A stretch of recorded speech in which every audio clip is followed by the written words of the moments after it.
lot of discussion on the text line around Prime Minister Scott Morrison. Should he have gone? Should he have stayed? The Prime Minister has been forced to defend his trip home to Sydney for Father's Day. Outrageous. What it highlights is he and other politicians aren't suffering what the community is suffering. What did he do wrong? Big D, capital D for defence of the Prime Minister. So just cutting some slack, and actually let's focus on the big picture stuff. You can't have one rule for Mr Morrison and another rule for everyone else. I just think it's appalling judgment. It's a bit of a cheap shot, to be honest. I mean, Bill knows full well what these rules are. We've marked 7 weeks in lockdown in the ACT. That means there's a restriction on your ability to move. And that caught the Prime Minister. He got in trouble for a secret trip to Sydney to see his family for Father's Day. And it wasn't that he'd done anything wrong, but it is this idea of a cover-up by not disclosing that he was going and putting out this Instagram photo which gave the impression that he was apart from his family on Father's Day. The Prime Minister is right in saying that the ACT allows federal politicians to come and go. I think most people would expect that Parliament keeps functioning, but it struck a nerve because so many people are separated from their own families, and we're nearly 2 years into this pandemic. It is getting really tiring and really frustrating, and I think the Prime Minister should have perhaps realised that this was going to be something that upset people given the point at which we're now in. Every politician, no matter whether the Prime Minister or not, has to ensure that their decisions don't breed resentments. Well, more now on those bombshell emails. The Federal Health Minister is facing strong criticism this morning. The federal opposition says it now has proof that Scott Morrison's government made a mess of the COVID vaccine rollout right from the start, and whether it's been too slow to secure doses of the Pfizer COVID-19 vaccine. Of course, there'll be critics in the middle of a crisis, and there'll be lots of hindsight heroes. One of the things that struck me reading this document was how different Australia's initial approaches to Pfizer were compared to other nations. It was health department officials that were making the initial contact with Pfizer here, emails going back and forth between the two before Greg Hunt's office actually stepped in. Now compare that to other nations at this time. Take Israel, for perhaps the primary example of this. The former Prime Minister Benjamin Netanyahu was calling the chief executive of Pfizer 30 times, to the point where the chief executive said, this is almost a bit excessive here. Labor, I'm not sure if you've heard, Henry, has been mounting this argument that the government had 2 jobs this year, vaccines and quarantine. Oh, is that right? Yeah, amazing. And on both, Labor argues the government has failed. And so what these FOI documents gave Labor was ammunition with that argument. It really fueled it, the perception that there was a lack of urgency on the part of the Australian government, that the Australian government bet its house on AstraZeneca. Now we can look back with hindsight and say, did the government diversify its vaccine portfolio enough?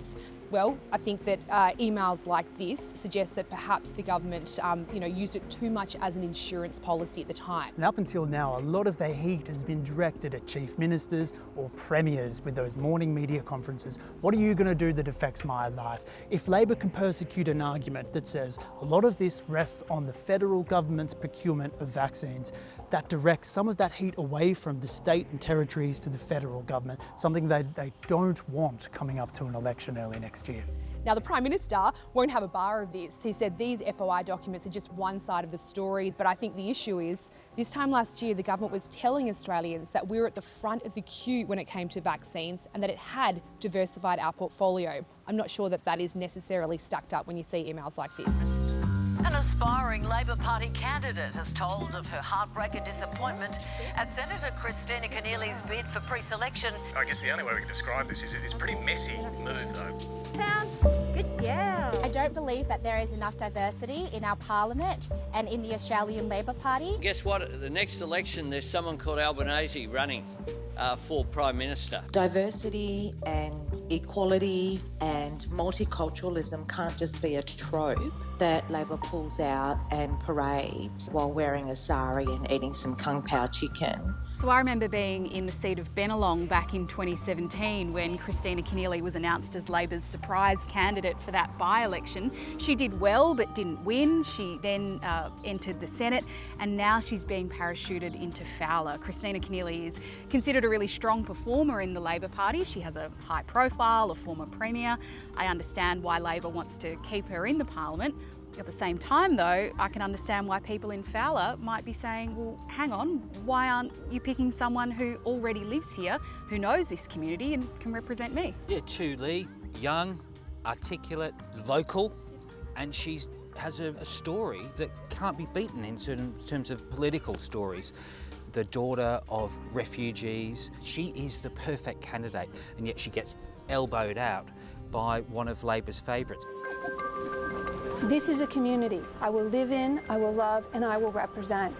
I know how to fight for communities like this. It's why I've gone into politics. Kristina Keneally's going there because it's one of the most safe Labor seats. In Sydney, there are fewer safe seats by the day. But the trouble that Labor has, if you keep parachuting people who look and sound like Kristina Keneally into an electorate that's one of the most diverse in the country, they might suddenly not be that safe anymore. But at the same time, you look at Kristina Keneally, she's that rare commodity. She's smart and she's tough, so you'd want her in your side. Attorney General Christian Porter has sensationally quit as a frontbencher over a secret funding scandal. This whole episode came to light last week when Christian Porter admitted accepting anonymous donations to help pay for legal fees.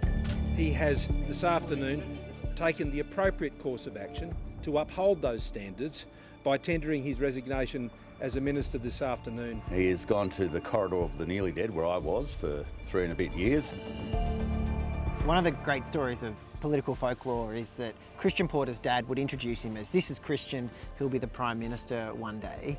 But a blind trust ultimately is what cost him a seat on the front bench. Yeah, the problem with this blind trust is that not only do we not know who donated to Christian Porter's legal fees in his fight against the ABC, but we don't know how much they contributed. Christian Porter didn't want to reveal those details, and so he's gone from the cabinet. Which brings us to the fundamental point that if he didn't know who had contributed towards this money, then he shouldn't have taken it. Good evening. A powerful new military alliance has been formed. A shock announcement this morning: Australia set to build a fleet of nuclear-powered submarines. The United States and United Kingdom will share with us some of their most tightly guarded secrets. With plans to develop a fleet of nuclear-powered submarines for the Australian Navy. The relatively benign security environment that Australia has enjoyed over many decades in our region is behind us. AUKUS, partnering to counter China's rise in the Pacific. Of course, this is all about China. A new enhanced trilateral security partnership. I want to thank that fellow down under. Thank you very much, pal. Appreciate it, Mr. Prime Minister. The French sub snub. France has accused Australia of stabbing it in the back. France and yourself, the President, you were all shocked and surprised at this decision on the submarine. So out of all shocks, how big was it? It was huge because, you know, it came out of the blue.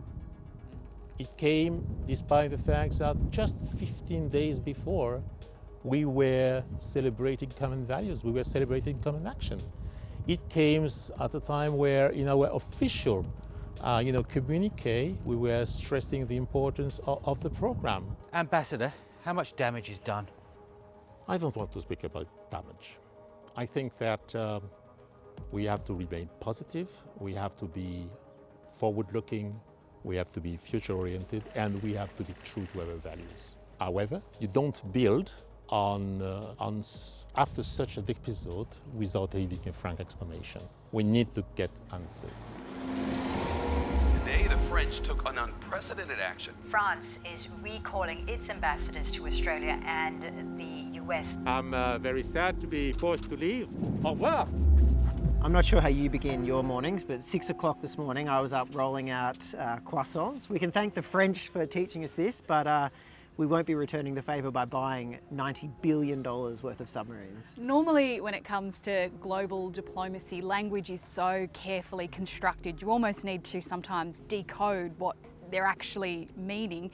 In this case, though, there was no mistaking it. The French are furious at our decision to scrap this submarines deal. The French president won't take Scott Morrison's call. They are ceding. The annoyance of the French is something, but it tells you a lot about the thinking of the government, the agencies that are advising it, that the risk, the obvious risk of infuriating the French was seen as less important than reorienting everything towards China. And at a domestic political level, annoying the French isn't going to cost Scott Morrison anything. We're putting our largest trading partner in China off to the side and saying our security future is with the US and the UK. John Howard always used to say we don't have to choose between the US and China. In one amazing decision, we have made that choice.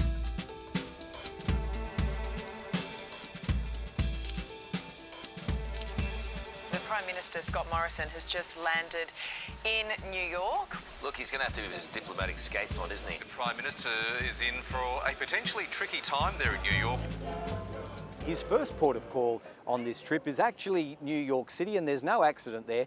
It also happens to be UN General Assembly Week, and what that means is all the world's great and good are there, its most significant leaders. Yeah, and the biggest being US President Joe Biden. He meets with Prime Minister Scott Morrison at one of the hotels after giving his address to the UN, where they pledged an undying allegiance to one another, Greg. Mr President, I want to thank you for your leadership and your focus on the Indo-Pacific region. There's no doubt that you get it. It's been a historic day in Washington, D.C. The Prime Minister sat down with members of the Quad alliance today.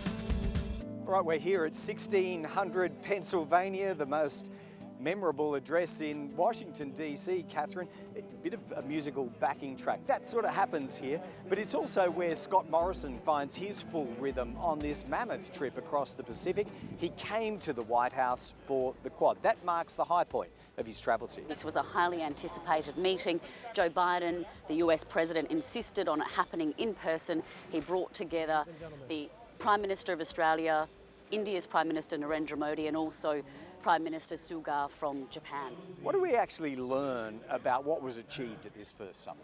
Well, look, I think what we came away from after they met for 3 hours in the building behind us were four key sort of areas that they want to focus on. So I think number one, the most tangible, was a commitment to more COVID-19 vaccines. We saw some big commitments on climate change, and we also saw some big commitments on 5G and cybersecurity. As I think senior administration officials have said here in the US, the Quad is for things, it's not against things. Well, that's all very well and good to say, but it's not exactly true, is it? Because while it might be for vaccines or for fixing climate change, it's very much against the People's Republic of China.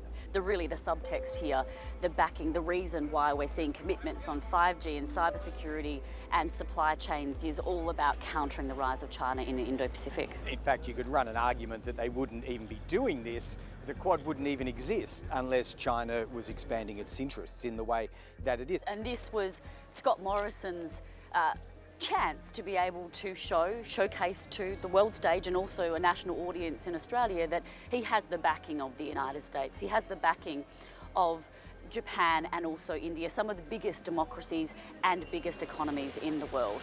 And personal privilege to welcome Prime Minister Scott Morrison of Australia to the United States Capitol. Climate change loomed large, especially on the Hill here. Prime Minister Scott Morrison met with House Speaker Nancy Pelosi, a Democrat, and she seemed impressed. Of course, climate change, and thank you for your leadership in that regard. Go figure, Catherine. This is not a man who would be used to having praise lavished upon him when it comes to his carbon-cutting credentials, but in Nancy Pelosi it happened not once, but twice, and we're still trying to work out why. So the Prime Minister flies home after this huge week on the international stage into a domestic political storm. Climate change, everyone is focused on the UN climate talks in Glasgow. Will Australia formally commit to a net zero 2050 target? The Nationals are still divided. Are they ever united? I don't know, that's a fair point. But it's going to be fascinating to see how Scott Morrison navigates this. Yeah, you can't go to Glasgow unless you've at least committed to net zero by 2050. He obviously wants to, but there's a whole lot of gnats trying to pull him away from that commitment. In terms of political amazement, look at what's happened this month. We have just gone towards having nuclear-powered subs. So embracing net zero by 2050 doesn't seem half as hard as it did just months ago.